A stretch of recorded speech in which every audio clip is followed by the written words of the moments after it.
નમસ્કાર મિત્રો, માસ્ટર કી શ્રીમદ ભગવદ્ ગીતા સિરીઝમાં આપનું સ્વાગત છે। ગઈકાલે આપણે જોયું કે દુર્યોધન પોતાની સેનાને અજેય અને પાંડવોની સેનાને નબળી ગણાવી રહ્યો હતો, પરંતુ મનમાં રહેલા છૂપા ડરને કારણે તે ઈચ્છે છે કે દરેક યોદ્ધા પૂરી તાકાત લગાવી દે। આજે આપણે જોઈશું અધ્યાય 1, શ્લોક 11, જેમાં દુર્યોધન પોતાની સેનાના તમામ મહારથીઓને એક અત્યંત મહત્વનો વ્યૂહાત્મક આદેશ આપે છે। તો ચાલો આજના શ્લોક દ્વારા શિસ્ત અને જવાબદારીનો પાઠ શીખીએ। 1. સંપૂર્ણ સંસ્કૃત શ્લોક। અયનેષુ ચ સર્વેષુ યથાભાગમ वस्थिताः ભીષ્મમેવાભિરક્ષन्तु ભવन्तઃ સર્વ એવ હિ 11। 2. સરળ ગુજરાતી અર્થ। દુર્યોધન પોતાની સેનાના તમામ સેનાપતિઓ અને યોદ્ધાઓને કહે છે, તેથી આપ સૌ પોતપોતાના મોરચે યુદ્ધ વ્યૂહમાં નક્કી કરેલી જગ્યાએ મક્કમ રીતે સ્થિત રહીને બધી જ બાજુએથી પિતામહ ભીષ્મની જ રક્ષા કરો। 3 અને 4 પ્રશ્નો અને તેના ઉત્તરો। 1. દુર્યોધન આ શ્લોકમાં શું આદેશ આપી રહ્યો છે? જવાબ: દરેક યોદ્ધાને પોતાના નિર્ધારિત સ્થાને રહીને ભીષ્મ પિતામહનું રક્ષણ કરવાનો આદેશ આપે છે। 2. અયનેષુ શબ્દનો અર્થ શું થાય? જવાબ: સૈન્ય વ્યૂહરચનાના મોરચા અથવા પ્રવેશદ્વાર પોઝિશન્સ। 3. દુર્યોધન સૌથી વધુ ભાર કોની સુરક્ષા પર મૂકે છે? જવાબ: પિતામહ ભીષ્મની સુરક્ષા પર। 4.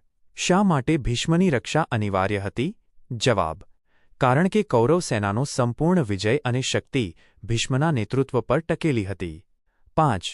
યથાભાગમ એટલે શું? જવાબ: જે ભાગ કે સ્થાન જે યોદ્ધાને સોંપવામાં આવ્યું હોય તે એઝ અસાઇન્ડ। 6. શું દુર્યોધનને બીજા યોદ્ધાઓની શક્તિ પર ભરોસો નહોતો? જવાબ: ભરોસો હતો, પરંતુ તે જાણતો હતો કે જો મુખ્ય સેનાપતિ ભીષ્મ સુરક્ષિત હશે તો જ બાકીની સેના લડી શકશે। 7. આ શ્લોક કયો વ્યૂહાત્મક ગુણ સ્ટ્રેટેજી દર્શાવે છે?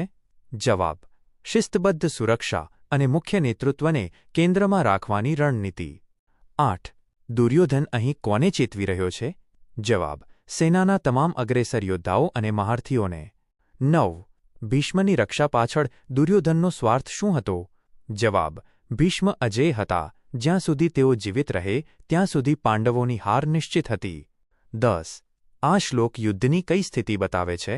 જવાબ: યુદ્ધ શરૂ થવાની બરાબર પહેલાંની અંતિમ ગોઠવણી અને ગંભીરતા।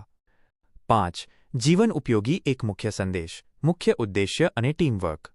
આ શ્લોક આપણને આધુનિક મેનેજમેન્ટ અને જીવન વ્યવહારની મોટી શીખ આપે છે। 1. મુખ્ય શક્તિની સુરક્ષા, પ્રોટેક્ટ યોર કોર। જેમ દુર્યોધન જાણે છે કે ભીષ્મ તેની સેનાનો પાવર હાઉસ છે, તેમ આપણા જીવનમાં અથવા વ્યવસાયમાં પણ કોઈ એક મુખ્ય શક્તિ કે ઉદ્દેશ્ય હોય છે। જો આપણે આપણા મુખ્ય આધાર કોર સ્ટ્રેન્થને સુરક્ષિત રાખીશું તો સફળતા નિશ્ચિત મળશે। 2. જવાબદારીનું પાલન, ડિસિપ્લિન ઇન ડ્યુટી। દુર્યોધન દરેકને પોતપોતાના સ્થાને રહેવાનું કહે છે। જ્યારે ટીમનો દરેક સભ્ય પોતાની જવાબદારી સમજીને પોતાના સ્થાને મક્કમ રહે છે ત્યારે આખી ટીમ મજબૂત બને છે। પદ ગમે તે હોય, પોતાની ફરજ બજાવવી એ જ શ્રેષ્ઠતા છે। 3. સામૂહિક લક્ષ્ય, કોમન ગોલ। ભલે યોદ્ધાઓ અલગ અલગ સ્થાને હતા, પણ તેમનું લક્ષ્ય એક જ હતું, ભીષ્મનું રક્ષણ।